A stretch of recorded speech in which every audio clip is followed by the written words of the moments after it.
Hello YouTube, Shin Tiger Curl here, that dude in the straw hat, bringing you the next part in my countdown to Pirate Warriors 3. Now we move on to the first female to ever join the Straw Hat Pirates, Nami. And of course, all the information provided for Nami's bio can be found on the One Piece wiki. Go ahead and look it up in case you want to find out any more about the wacky world of One Piece. So anyway, let's get started.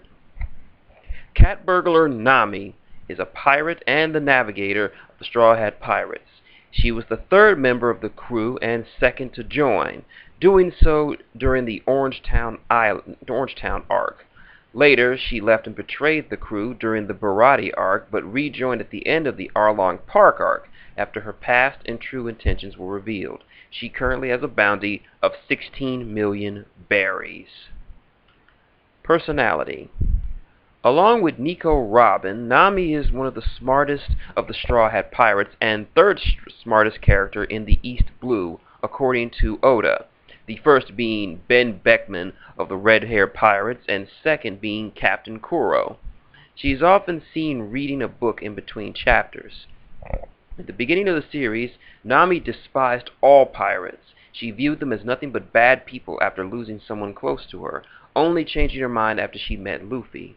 Before her views changed on pirates, she was perfectly fine with giving Luffy up to captivity to Buggy, but she could not bring herself to stoop to their level. She was also dismissive of the devil fruits as myths until she saw Buggy's chop powers in action. Nami is greedy and will do anything for money, accept any challenge that comes along. Her love of money stems from her childhood, when she lived a poor life and was quite upset with having little wealth despite the love of her adoptive mother. While she will send in Luffy and the rest of the crew to meet the demand, the one thing she will not do is sell out a comrade, no matter the sum. She has several times put her own crew members in debt over trivial matters, like Luffy for tearing her coat and Zoro for borrowing 100,000 berries only to not only spend it and return it later. Her usual charge for repaying the debt being 300% interest, and will often bring up these debts in order to get someone to do something for her. She takes control of the amount of money the crew spends, even aware of the crew's spending habits, such as Luffy's desire to spend all the money they have on meat, and tries her hardest to avoid getting it all spent at once. To this end, she is in complete horror whenever the rest of the crew wastes money or passes up an opportunity to get it. She is loyal to her money, but no matter how much she denies it, her loyalty to her friends comes first, as when she decides to give up on her 1 billion berry deal to Igaram for protecting Vivi for the sake after Baroque Works was beaten, although she was quite upset about it and complained about it later, as well as willingly giving up the treasure to Lola and preparing to spend 200 million berries worth of treasure, which they stole from Thriller Bark, to rescue Kami from slavery. Nami can be seen to order the crew to lift masts and draw up the sails. If she deems an island dangerous, she will often try to convince Luffy, usually with Chopper and Usopp along, to not go there, but she will nevertheless follow Luffy's orders when he demands so. She seems a coward, but she is referred to by multiple people as being a bold woman. Usually she is called that when she stands up for her crew and what she believes is right.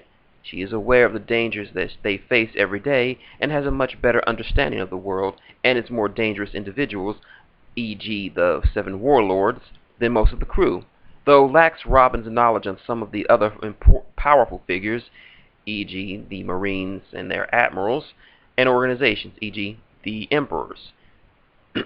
She can be very devilish at times and cunning, and if she feels she will get her fights, and if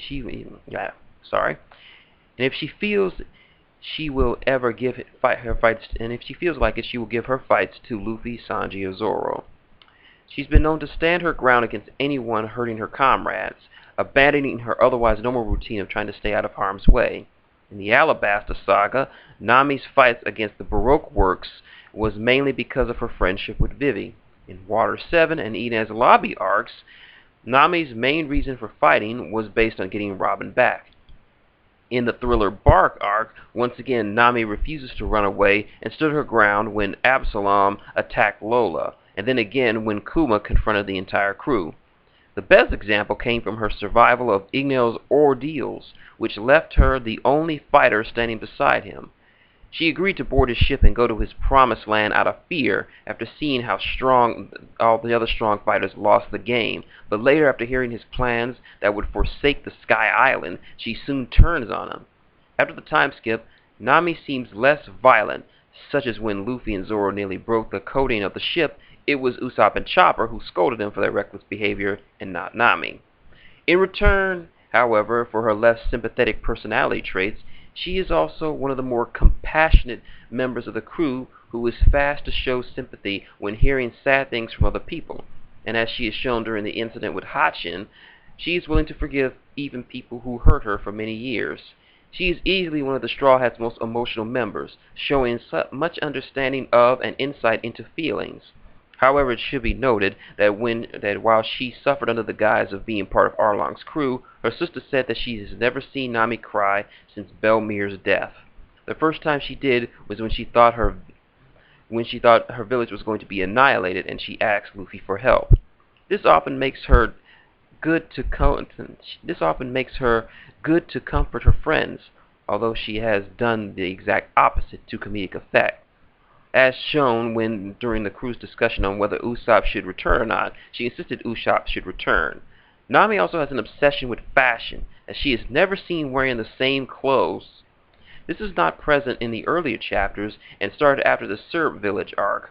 When Nami goes shopping, she sometimes goes to exquisite boutiques and tries on many things, just to leave stating that she is searching for something more casual. She does not seem to have much modesty, as she sometimes wears rather skimpy clothing and allows people to take photos of her wearing very little, such as swimsuits, as long as they pay.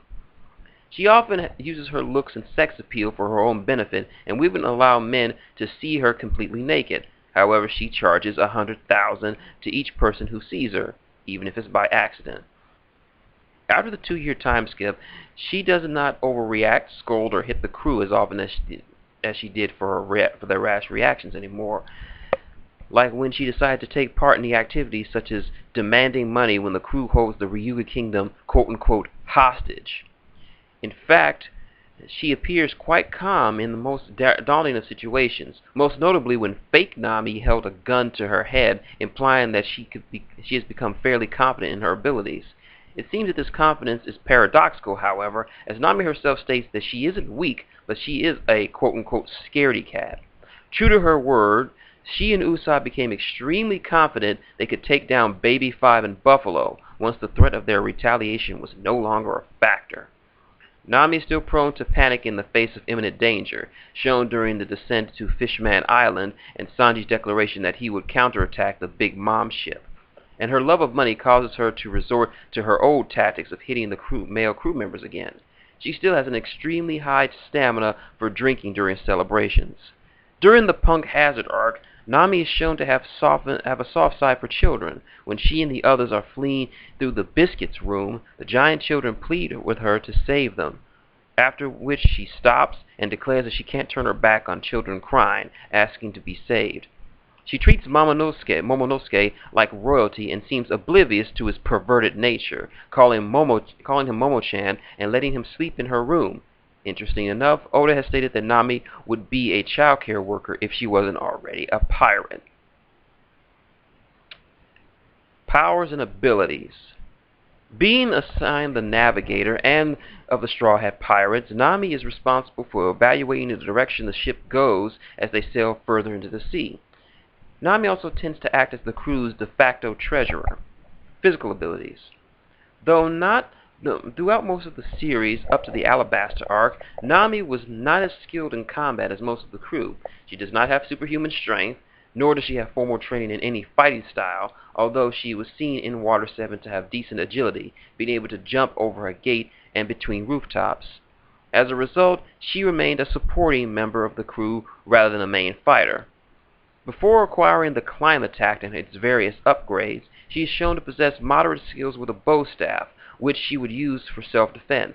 However, because she was often outmatched by the monstrous foes they met at sea, she typically manipulated one of her crew members to fight in her place or fled when the situation was too dangerous. But with the Climatact, this habit slowly began to disappear. Nami also appears to have some skill with a rope, being able to tie up and capture Luffy from behind. While on Wetheria, Nami showed that she was capable of running with a bag bigger than herself when carrying Heradas in one hand. After the 2-year time skip, however, Nami is shown to have increased greatly in both her usage of the Climatact as well as her own physical abilities. An example of this is seen when she detected being snuck up on by a fishman. Further managed to deflect a powerful blow from his blades, despite the characteristic strength of a fishman, which is, on the average, 10 times that of a human. In the film Z, Nami was able to keep up with the pace of the Neo-Marine Vice Admiral Aining's daggers attacks using her sorcery Climatact, and even attempted to counter by splitting the Climatact off and firing off a wind blast. Later on in Punk Hazard, Sanji managed to defeat an entire group of Caesar Clown's subordinates with ease while inside Nami's body, utilizing the same kick-based fighting style he usually employs. Still stuck in her body, Sanji also demonstrated the ability to use Blue Walk without damaging the muscles of her legs. She still has limitations, however. When Sanji was trying to outrun Smiley's gas, he noted her body could not keep a pace with Zoro, Brook, or Kunemon's for long, until he groped her breast and got a speed boost from overexcitement. Navigation and cartography expertise. Nami is a highly skilled navigator, as well as a talented cartographer, to the point where Arlong considers her skills on par with the Fishman's superiority, since they were superior than any of the Fishmans. When Luffy destroys her room in Arlong Park, maps of both biometric and geographical nature are seen, indicating that Nami has a wide variety of cartography skills. She is capable of formulating advanced equations in mere minutes to predict the precise course of action, although she usually needs to write down equations down on a physical medium when formulating them. She has the innate ability to sense the changes in the weather, and can even predict the appearance of supposedly unpredictable cyclones in the Grand Line, even when running a high fever. This attribute proved useful during Nami's one-on-one fight with Igneo, where she managed to deflect several of the Goro of the Nami user's lightning-based attacks using only thunderballs from her Climatact. It should be assumed that after the time skip, her navigational skills have greatly improved due to her study of the New World climate with the help of Heradas. Even Caribou praised her skills as a navigator during their descent to Fishman Island. Skilled thief and pickpocket. Apart from her navigational skills, Nami has also proven herself to be an excellent thief and pickpocket, as small items such as keys are stolen without the victim even noticing, as shown when she was stealing even as a little girl. This was shown later that before she left her village at the harbor, stealing almost all the wallets from the people, saying goodbye to her while she was running away, without anyone even noticing it until she revealed it. She now uses this skill to steal from other pirates, more often than not sneaking aboard their ships or bases and stealing all their valuables while the rest of the crew are distracted by the fight. Her skill at thievery has even earned her the epitaph Cat-Burglar. Art of Weather. Nami's fighting style focuses mainly around the manipulation of the weather of her surroundings, known as the Art of Weather. When combined with her extensive knowledge of oceanography and weather systems, can be used to devastating results. The Climatact. She first gained the ability to manipulate the weather during the Alabasta arc, when Usopp invented a weapon for her called the Climatact. However, one of the flaws of this new weapon was the fact that Usopp seemed to create it primarily for party tricks, but regardless, she was still able to combine several of its functions in order to pull off several useful techniques, like creating a mirage of herself, the Mirage Tempo, in order to distract her opponent, and creating a powerful lightning cloud, Thunderbolt Tempo, which she used to defeat Miss Doublefinger. Perfect Climatact. Sometime before or during the Water 7 arc, Usopp improved the climb attack with dials, creating the perfect climb attack. This new weapon gives her even greater control of the weather, allowing her to easily pull off stronger and newer versions of the tricks that she could do with the climb attack, as well as pull off other tricks such as creating insubstantial duplicates of herself using Mist, Mirage Tempo, Fata Morgana. This weapon is also powerful enough to allow her to wipe out an entire group of Marines, Thunderbolt Tempo, and defeat CP9's Khalifa, Thunderbolt Lance. Sorcery Climb Attack. After the time skip, her abilities had become greatly enhanced, being able to destroy an entire bar and a submarine, and harm the occupants of both, with a lightning blast that could be compared to an attack from Ignel. At the standoff between Neptune's soldiers with Usopp and Brook, she wielded the upgraded version of the climb attack with the disappearance of the balls, which she now calls the Sorcery Climb Attack. When the Straw Hats arrived at Genocide Plaza, Nami used her Mirage Tempo to make herself appear completely invisible, and was also able to shoot a powerful gust of wind out of her climb attack, the Gust Sword, to easily defeat a Fishman. Her skills of manipulating the weather have increased to such a point that the ignorant believe she is using magic, but she herself states it's simply chemistry.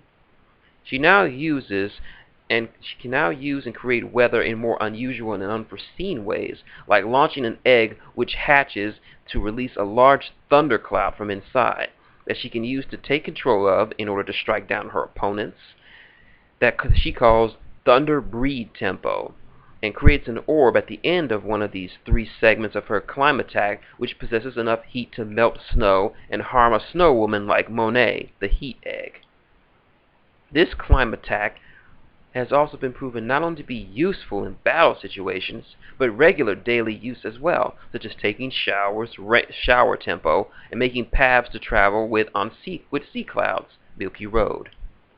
It is unknown how Nami utilizes the abilities of her new climb attack, as she does not seem to spin or shake the weapon to achieve the desired effect, usually achieving her goal after some verbal cue which names the attack. Most notably, Nami uses much more freedom with her control of the phenomena she produces, as she's able to direct lightning like a projectile in order to hone in on Baby 5 and Buffalo in the sky, as well as other clouds, as well as move a cloud to the guys who are attempting to peep on her when she bathes. Other techniques. Though infrequent, Nami has a couple of other moves that she can use to incapacitate, in more ways than one, her opponents. Shisawa Punch, literally meaning happiness punch, a joke technique that Nami uses to dispatch people watching her bathe. She simply drops her towel, causing any male in the vicinity to collapse from a massive nosebleed. She also uses this as a get-rich-quick scheme, as she charges 100,000 berries to anyone who sees her during this. This is called the Happiness Punch in the Funimation dub. Impact, or Impact Shell. Nami uses an impact dial to absorb attacks and then sends them back at her opponents. Since she does not have the strength, she suffers from the drawbacks of using an impact dial. This was first seen when she finished off Hattori and with Gon Fall. This technique retains its name in the Funimation dub. And that is it for Nami's bio. Very, very short, but of course, like I said from the first video, I was going to make it just certain segments of her bio. Wow, it was only 18 minutes. Anyway, if you like what you see, link, comment, subscribe below. Got any questions, comments, or just want to talk about One Piece? Leave them below. I'll get back to you. Thanks for the comment on the last video, Legato. I didn't know you were a One Piece fan, so thanks for that. Also, if you want to support the stream, support the channel, just click on an advertisement or two. It takes a second out of your day, or just hit that like button. It really does help. Or if you want to donate directly, there's the tip jar in the corner. You know what to do. So, next time on Countdown to Pirate Warriors 3, we take a look at the man who commands 100,000 soldiers, the Straw Hat sharpshooter, Usopp. So, until next time, this is Shin Tiger Curl, that dude in the straw hat, saying good day, and this is going to cost you a lot of money.